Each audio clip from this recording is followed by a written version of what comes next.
தமிழ் சினிமாவில் வரலட்சுமி என்றாலே தற்போது நினைவுக்குள் வருபவர் சரத்குமார் வரலட்சுமி. சரத்குமாரின் மகள்தான் நினைவுக்கு வருவார். ஆனால் தமிழ் சினிமாவை ஒரு கலக்கிய வரலட்சுமி ஒருவர் இருந்தார்.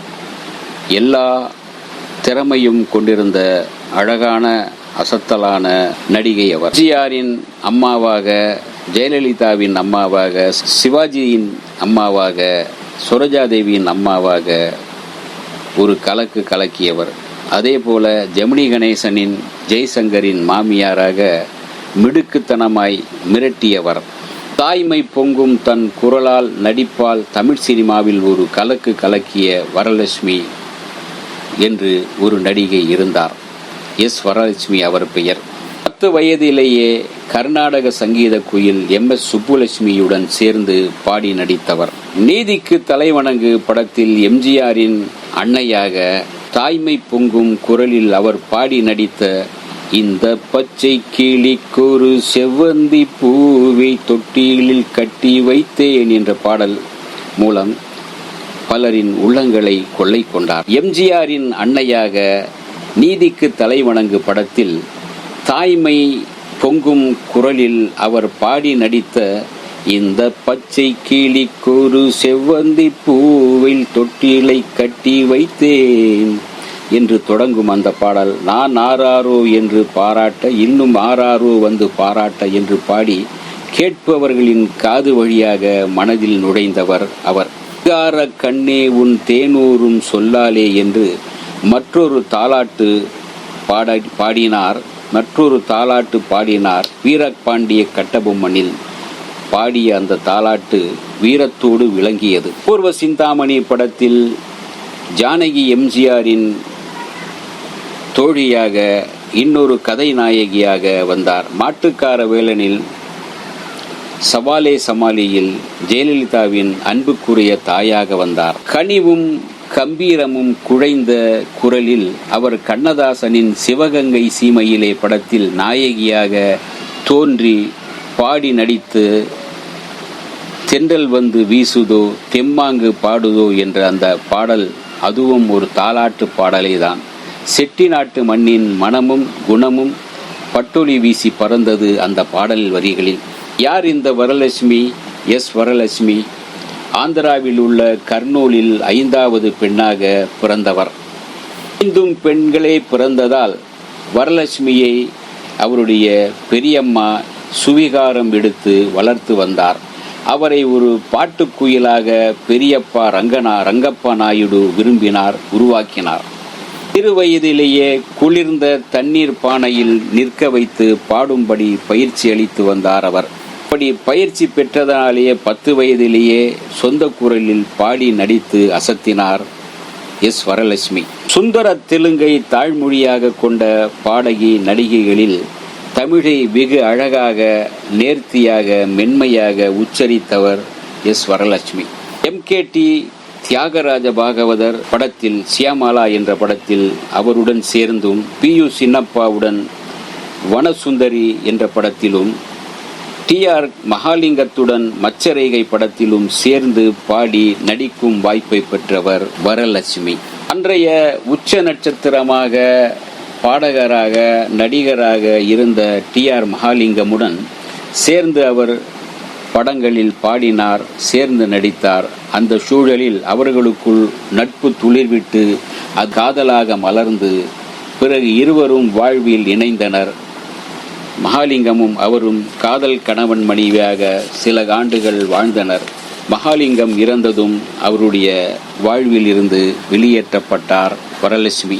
பின்னர் அந்த கானக்குயில், அழகிய நட்சத்திரம் வரலட்சுமி கண்ணதாசனின் அண்ணனும் பிரபல திரைப்பட தயாரிப்பாளருமான AL சீனிவாசனுடன் தன் வாழ்வை இணைத்து கொண்டார்.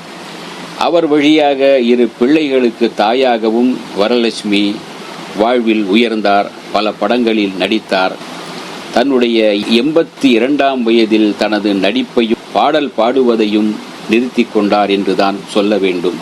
ஆனாலும் அவருடைய பாடல்கள் இன்று வரை நம் காதுகளில் ஒலித்து கொண்டுதான் இருக்கின்றன. அவர் தமிழ் கடவுள் முருகன் மீது பாடிய பாடல்கள் 2 இன்றும் ஒலித்து கொண்டுதான் இருக்கின்றன. 1959 வீரபாண்டிய கட்டபொம்மனில் அரசியார் ஜக்கம்மாவாக அவர் தோன்றி பாடிய மனம் கனிந்தருள் வேல் முருகா என்கின்ற அந்த பாடல் மனதை உருக வைத்தன. 1967 கந்தன் கருணை படத்தில் இந்திராணியாக தோன்றி அவர் பாடிய பாடல் வெள்ளிமலை மன்னவா என்கின்ற அந்த பாடல் இன்றும் முருகனின் திருத்தலங்களிலும் ஆன்மீக விழாக்களிலும் அந்த பாடல் ஒலித்து கொண்டுதான் இருக்கின்றது. அதே போல 1979 கௌரிமான் படத்தில் சிவாஜியின் தாயாக இளையராஜாவின் இசையில் சொல்ல வல்லாயோ கிளியே என்ற மகாகவி பாரதியாரின் கவிதையை பாடலாக தன்னுடைய மென்மையான குரலில் பாடலாக பாடினார்.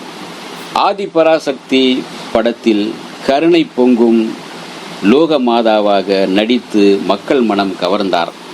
தாய் படத்திற்காக அவர் பாடிய மங்களம் காப்பாய் சிவசக்தி என் மாங்கல்யம் காப்பாய் சிவசக்தி என்ற பாடலும் பெண்கள் மத்தியில் கொண்டாடப்பட்டது. ராஜராஜ சோழன் படத்தில் பெரிய குந்தவை நாச்சியாராக ஏடு தந்தானடி தில்லையிலே என்று பாடி தஞ்சையின் புகழை பரப்பினார் அந்த பாடலின் மூலமாக. கதை நாயகியாக, குணச்சித்திர நாயகியாக, இரண்டாம் நாயகியாக, அன்னையாக பரிமாளித்த தன்னுடைய நடிப்பால் பாட்டால் மக்கள் மனதில் நிறைந்த எஸ். வரலட்சுமி மாமியாராக தோன்றியும் மிரட்டியவர். 1968 மீனாட்சி என்ற அதட்டலான மாமியாராக பணமா பாசமா படத்தில் அவர் அட்டகாசமாக நடித்தார். அந்த படம் மாபெரும் வெற்றி பெற்றது அவருடைய நடிப்புக்காக. ஜெமினியின் மாமியாராக அவர் நடித்த அந்த மிரட்டலான நடிப்பை பார்த்த இயக்குனர் சிகரம் பாலச்சந்தர் அவருக்காகவே இன்னொரு மாமியார் கதையை உருவாக்கினார். அதுதான் பூவா தலையா. ஆணவம் மிக்க நடிப்புக்காகவே பூவா தலையா படத்தை எடுத்தார் கேபி. இரண்டும் அவருடைய அதட்டலான